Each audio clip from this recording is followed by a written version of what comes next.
Zee24 एक पाऊल पुढे. रोखणार छेडछाड आपण चर्चा करतोय. अत्यंत महत्त्वाच्या विषयावर डोंबिवलीत घडलेल्या घटनेच्या अनुषंगाने आपण चर्चा करतोय. आपल्या सोबत आहेत विद्या चव्हाण, विश्वास नांगरे पाटील, जाई वैद्य आणि अतिशा नाईक.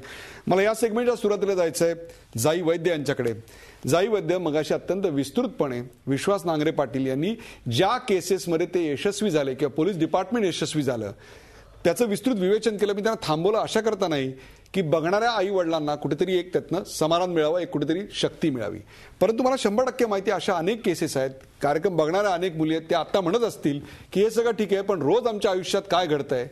मला तुम्ही सांगा नेमकं आज काय घडतंय आणि त्याहीपेक्षा सुद्धा त्याच्यावरची उपाययोजना काय. सर्वप्रथम आपल्याला असं बघूया आपण की हा छेडछाडीचा गुन्हा आपण जो म्हणतोय हा इतक्या सर्रासपणे का घडतोय. आणि सर्रास म्हणजे इतक्या सर्रासपणे की शाळकरी मुलांना सुद्धा हे करण्यासाठी बिनदिक्कतपणे ते करून जात आहेत. याला 2-3 गोष्टी आहेत. एक तर पहिली गोष्ट म्हणजे हे तुम्ही कुठेही कधीही करू शकता.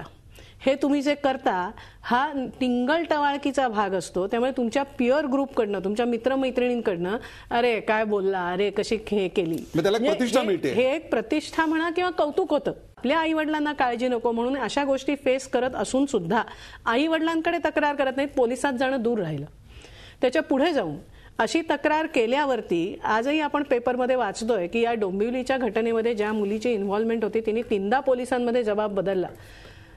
आज हा जबाब बदलला जातो याचं कारण काय की आपल्याला ही सुरक्षितता वाटत नाही. मी आज पोलिसांमध्ये गेले आहे, पोलीस भले गुन्हेगाराला शोधून काढतील पण त्याच्यामुळे माझ्या आयुष्याची सुरक्षिततेची गॅरंटी आहे का. आज त्या मुलीला जबाब बदलावासा वाटत असेल तर त्याला काहीतरी कारण असतील ना की उद्या बाबा ही मुलं जरी अटकेत गेली असली तर त्यांच्या घरातले इतर कोणी असतील ज्यांच्यापासून त्या मुलीला भीती असेल, इतर काही कारण असतील. हा दुसरा भाग. आज तिसरी गोष्ट म्हणजे शेवटी काय की तुम्हाला पकडलं जाईल किंवा तुमचा जो काही गुन्हा आहे तो पकडला जाईल याची गुन्हा भीती न नाही. होण्यासाठी जी जरब आहे ती जरबच कमी पडते. हा एक भाग. आता ही जरब बसवायची कोणी. गुन्ह्याची नोंद झाल्यावरती त्याचा शोध घेणं आणि गुन्हेगाराला बुक करणं हा एक भाग आहे. पण गुन्हा घडू नये म्हणून जर डिटरंट भाग आहे याच्यासाठी आपल्याला काय करता येईल. आज आपण इतक्या वेळा बोलतोय, विद्याताईंनी सांगितलं की बघे असतात आणि ते बघे नुसते उभे राहतात. आज बघा उभा राहतो याचं कारण एक पोलिसी कारवाईला आणि कोर्ट कचेरीला लागणारा वेळ, त्याच्यामधून विटनेसेसना येणाऱ्या धमक्या आणि विटनेसेस फिरू शकतात किंवा स्वतःच्या प्रोटेक्शनची काळजी जी आपण पुरेशी आपल्याला राज्य देऊ शकत नाही, सरकार देऊ शकत नाही. तिसरा भाग त्याच्यामधला असा असतो की ह्याच्याकडे सुरा नाही ह्याची गॅरंटी काय. हा तिसरा भाग झाला. त्यामुळे या सगळ्या गोष्टी लक्षात घेऊन मला असं वाटतं की जसं एका वेळेला धार्मिक दंगली रोखण्यासाठी आपण मोहल्ला कमिट्या केल्या होत्या, आज त्या पद्धतीने आपण मोहल्ला कमिट्यांचा का नाही विचार करू शकत की बाबा या एरियामध्ये जर का आपल्याला माहिती आहे. उपयुक्त सूचना तुम्ही करताय की मोहल्ला कमिटी अशा का असू शकत नाहीत या गोष्टींकरता. त्या सूचनेवरही आपण विश्वास नांगरे पाटील यांचं मत घेणार आहोत. पण आता जातोय मी विद्या चव्हाण यांच्याकडे. विद्या चव्हाण, तुमच्याकडे अशा रोड रोमियोंच्या कंप्लेंट्स घेऊन अनेक मुली येत असतील की ज्या पोलिसांपर्यंत पोहोचू शकत नाहीत, आपल्या आई वडिलांकडे जाऊ शकत नाहीत. मला तुम्ही सांगा तुम्ही नेमकं काय समुपदेशन करता, त्यांना काय सांगता, धीर कसा देता, किंवा अशा प्रकारचे तुमचं समुपदेशन अशा करता महत्वाचं आहे की अशा प्रकारचं समुपदेशन धीर देऊ शकणाऱ्या अनेक व्यक्ती समाजात आहेत, त्यांना काय मार्गदर्शन कराल. नाही ते तर मी सांगतेच, पण मला विश्वास नांगरे पाटलांना विचारायचंय. त्यांच्याविषयी अत्यंत आदर आहे. त्यांनी अतिशय धाडसीपणाने अतिरेकी हल्ल्यात सुद्धा ताजमध्ये जाऊन खूप प्रत्येक मुंबईकराला अभिमान वाटेल असं काम त्यांनी केलेलं आहे. फक्त विश्वास नांगरे पाटलांना मला हे विचारायचंय की ज्या वेळेस त्या स्पॅनिश मुलीवरती वगैरे रेप झाला, तो गुंड आला, त्याला 35 वेळा पोलिसांनी सोडून दिलेलं आहे. म्हणजे त्याच्यावरती गुन्हा, तो त्या एरियातला एक गुन्हेगार मुलगा आहे किंवा तो चोऱ्या करतो, माऱ्या करतो हे पोलिसांना माहिती होतं. आता आपल्याकडे कायदे अनेक आहेत किंवा आपण चोरीचा गुन्हा हा सिरियस मानत नाही किंवा त्याने कदाचित रेपही याच्या आधी केले असतील, पण अशा वेळेस पोलिसांकडनं तो सुटलेला आहे. हिंजेवाडीचं दुसरं उदाहरण त्यांनी दिलं. त्या हिंजेवाडीमध्ये ती मुलगी जी आता मुली सुद्धा हल्ली किती बेफिकीर झाल्यात ते म्हणून मला थोडंसं त्यांच्याकडे लक्ष वळवायचं आपलं की ती मुलगी कंटिन्युअस ती नाईट ड्युटीला जेव्हा चालली होती तेव्हा ती मोबाईलवर बोलत होती. म्हणजे तिला हेही कळलं नाही की त्या गाडीवाल्यांनी रस्ता कुठे बदलला, आपल्याला कुठे घेऊन चालले. थोडा अवेअरनेस मुलींनी सुद्धा ठेवला पाहिजे की आपण आपलं रक्षण कसं करावं, आपल्या आजूबाजूला कोणाची नजर आपल्यावरती कशी आहे. हे मुलींना तर अगदी मला वाटतं नैसर्गिकरित्या स्त्री जातीला ते असतं की कोणाची आपल्यावरती कशी नजर आहे, कोणी वाईट नजरेने बघतंय, कोणाचा स्पर्श आपल्याला कशा प्रकारे होतोय हे तिला नैसर्गिकरित्या कळतं. तेव्हा अशा व्यक्तीपासून आपण लांब राहायला पाहिजे किंवा त्याला कडक रीतीने त्याचं उत्तर दिलं पाहिजे. अशा प्रकारे आपल्याशी जर कोणी वागत असेल तर आपण आपल्या घरच्या लोकांना म्हणा किंवा आपल्या विश्वासातल्या लोकांना म्हणा किंवा पोलीसमध्ये जाऊन कंप्लेंट केली पाहिजे. हे सगळं आपण करत नाही. मुली पण घाबरट असतात, मुली खूप घाबरतात. तर त्यांनी ते आधी स्वतः जरा थोडंसं बोल्डनेस त्यांच्यामध्ये असलं पाहिजे, हिंमत असली पाहिजे. आपण हाच मुद्दा घेऊन विद्यार्थी जाऊया अतिशा नाईककडे. अतिशा नाईक, मला तुम्ही सांगा की पूर्वीपेक्षा आता मुली जास्त बेफिकीर झाल्यात आणि त्याही पेक्षा सुद्धा तुम्हाला कालच्या पेक्षा आज जास्त सुरक्षित वाटतंय का? खरं सांगा. मला मुली बेफिकीर झाल्यात असं नाही वाटत, पण आत्ताच्या परिस्थितीमध्ये त्या जास्त त्यांना कमवण्यासाठी बाहेर पडावं लागतं किंवा त्यांना शिक्षणाची दारं मोकळी झालेली आहेत, ज्या पॉझिटिव्ह घटना आहेत. आणि ते करत असताना जसे फायदे येतात त्याच्याबरोबर तोटे येतात. मी बेफिकीर नाही म्हणणार, असं म्हणूया की त्या परिस्थितीमध्ये त्या येतात की आता रात्रीच्या सोबत हवी आहे, इथून तिथे जाण्यासाठी वाहन नाही आहे तर मला कोणाची तरी सोबत लागते. हा मुद्दा करेक्ट आहे की तिने सावध राहायला पाहिजे. तिनेच नव्हे, मुलांनी सुद्धा, म्हणजे मुलगा आणि मुलगी हा भेदच नाही माझ्याकडे. आता मुलीबद्दलचं आपलं बोलणं चाललंय म्हणून मी म्हणते की मुलींनी सावध राहायला पाहिजे. आणि आत्ताच्या काळात जसं क्षितिजे जशी उंचावत आहेत मुलींसाठी, त्यामुळे त्यांना बाहेर पडणं, त्यांना या समाजात वावरता येणं हे खूप गरजेचं आहे. आणि कालच्यापेक्षा आज मी असं नाही म्हणणार मुली घाबरट झाल्यात, पण आई वडिलांनी सपोर्ट करणं गरजेचं आहे. कधी कधी काय होतं, म्हणजे मगाच्या मुद्द्यावर मी परत एकदा बोलू इच्छिते, कधी कधी असं होतं की तिने जरी घरी आईला जाऊन किंवा वडिलांना जाऊन सांगितलं तरी तूच काहीतरी केलं असशील म्हणून तुझ्याकडे लक्ष देतात.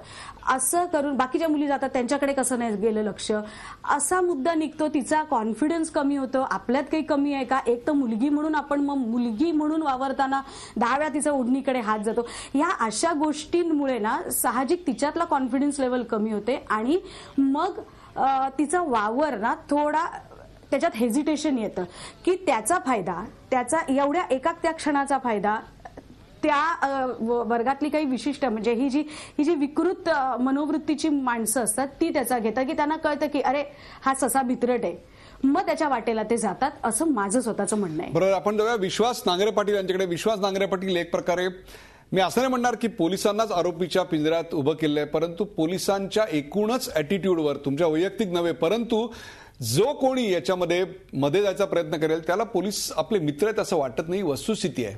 मला तुम्ही सांगा, आजच्या महिलांना, मुलींना पोलीस मित्र वाटतील याकरता तुम्ही आत्ता काय सांगाल? आमच्या समोर जे ब्रीदवाक्य आहे ते सदरक्षण आहे, खलनिग्रहण आहे, अशा पद्धतीचं आहे. सगळ्यात महत्त्वाचं, महिला, वृद्ध माणसं, लहान मुलं, मायनॉरिटीज आणि दलित यांच्या प्रश्नांना सहानुभूतीनं आणि प्रायोरिटीनं पाहावं, अशा गाईडलाईन्स वारंवार आम्हाला येत असतात. तुम्ही मित्रच नाही आहे, मुलीला पोलीस स्टेशन हे माहेरासारखं वाटलं पाहिजे, अशा पद्धतीची भूमिका आम्ही सगळेजण घेत असतो. वाटत नाही त्याला विद्याताई परंपरागत अशा काही गोष्टी निश्चितपणे जबाबदार आहेत.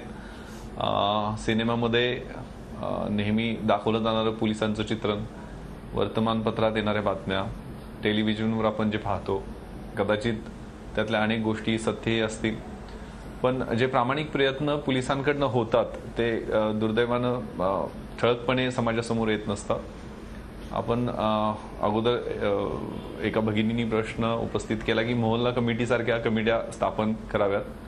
ऑलरेडी महिला दक्षता कमिट्या प्रत्येक पोलीस स्टेशनला स्थापन झालेल्या आहेत.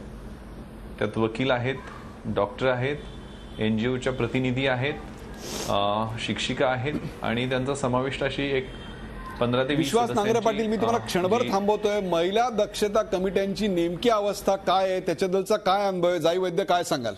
मीटिंग्स तरी होतात का त्यांच्या? बघा, विद्याताई म्हणतात मीटिंग्स तरी होतात का? जाई वैद्य, तुम्ही कार्यतज्ञ आहात, तुम्ही सांगा काय नेमकी अवस्था आहे? एक तर पहिली गोष्ट म्हणजे महिला पोलीस स्टेशनला गेल्यावरती तिची तक्रार नोंदवणं हीच तिची पहिली सगळ्यात मोठी डिफिकल्टी असते की माझी तक्रार नोंदवलीच जात नाही. हे तुमचं कौटुंबिक आहे, पण हे आता कौटुंबिक बद्दल आपण बोलत नाही आहोत. जेव्हा आपण महिला मोहल्ला कमिट्यांचा उल्लेख करतोय त्याचं कारण असं आहे की हे पोलीस स्टेशनला बसून होणारं कामच नाही. छेडखानी रोखणं, हे कमिटी कुठेतरी पोलीस स्टेशनला बसली आणि रस्त्यावरची छेडखानी रोखते हे आपली अपेक्षाही नाही. मोहल्ला कमिटी अशासाठी की बाबा त्या एरियामधले जसे मिसक्रियंट्स पोलीस बघतात तसे अशा प्रकारची छेडखानी करणारी जागा कुठली कुठली टोळकी आहेत, कोण जास्त या प्रकारात सहभागी होत आहे, मग त्यांचे तुमच्याकडे फोटो असावेत का, पोलिसांनी घरी जाऊन पालकांना याच्याबद्दल समज द्यावी का, तेव्हा असा असा तुमचा मुलगा या भागात येतोय. अतिशय बरोबर आहे. याच प्रश्नावर मला जायचंय पुन्हा एकदा विश्वास नांगरे पाटील यांच्याकडे की ज्येष्ठ नागरिकांच्या तुम्ही घरी जाता, मग मला तुम्ही सांगा ज्यांना मुली आहेत अशा पालकांना तुमचा आधार वाटावा अशा करता तुम्ही काय करणार आहात? या सगळ्या कमिट्यांची अवस्था नेमकी काय तुम्ही पाहताय? तुम्हाला खरोखर सांगतो विद्याताई यांना आपण आज राजकीय पक्षाच्या नेत्या म्हणून बोललेले नाही, त्या एक अतिशय संवेदनशील सामाजिक कार्यकर्तेही आहेत. त्यांचं सुद्धा असं म्हणणं आहे की पोलीस हे आम्हाला मित्र वाटत नाहीत अशा प्रकरणामध्ये. मला तुम्ही सांगा ह्याच्याकरता प्रतिमा बदलण्याकरता तुम्ही काय आज सांगाल? डॉक्टर साहेब, आमची ज्यावेळेला कीनन अँड रुबीनची केस झाली त्याच्यानंतर एक स्पेशल ड्राईव्ह मुंबई पोलिसांनी घेतला.